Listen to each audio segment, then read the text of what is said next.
আসসালামু আলাইকুম ভিউয়ার্স, চলে এলাম আমার একটি নতুন ভিডিও নিয়ে। আমি নিয়েছি কাঁচা ছোলা, আলু, দিয়ে দিলাম পেঁয়াজ কুচি, আদা বাটা, রসুন বাটা, পেঁয়াজ বাটা, হলুদের গুঁড়ি, গরম মশলা গুঁড়ি এবং স্বাদ মতো লবণ।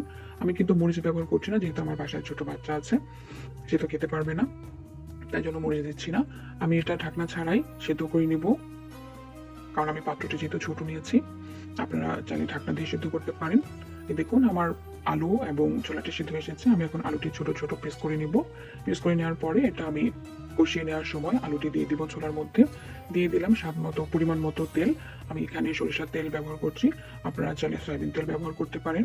অনেকেই ছোলা সিদ্ধ করে পানিটি ফেলে দেন, আমি কখনোই পানিটি ফেলে দিই না। আমি পানিটি রেখে দিই, কারণ পানি ফেলে দিলে সেটা তো সব পুষ্টিগুণ চলে গেল। আমি এখন নাড়াচাড়া করে আলুটি মিক্স করে, পিস করে রাখা আলুটি মিক্স করে আমি এটা নাড়াচাড়া করে কষিয়ে নিব। আমার ছোলাটি কিন্তু প্রায় হয়ে এসেছে, আমি এখন কষিয়ে নিচ্ছি। দেখুন আমার ছোলাটি কিন্তু মাখা মাখা হয়েছে, রান্না করে ছোলাটি মাখা মাখা হয়েছে। আমি এর মধ্যে সালাদ বানিয়ে নেব, শসা, টমেটো এবং ধনিয়া পাতা, অল্প কিছু কাঁচামরিচ এবং পেঁয়াজের কুচি দিয়ে। মাহে রমজান আসছে সামনে, মাহে রমজান উপলক্ষে এই রেসিপিটি আমি শেয়ার করলাম আপনাদের সাথে। অবশ্যই ট্রাই করে দেখবেন। এটার সাথে আপনার সামান্য কিছু লেবুর রস ব্যবহার করে দেখবেন, খেতে অনেক টেস্টি হয়েছে। আমি লেবুর রস ব্যবহার করছি না, আপনারা চাইলে অবশ্যই লেবুর রস ব্যবহার করবেন। এবং রেসিপিটি ভালো লাগলে অবশ্যই লাইক, কমেন্ট, শেয়ার দিয়ে সাথেই থাকবেন। ভালো থাকবেন, আমার জন্য দোয়া রাখবেন। সবাইকে মাহে রমজানের অনেক অনেক শুভকামনা।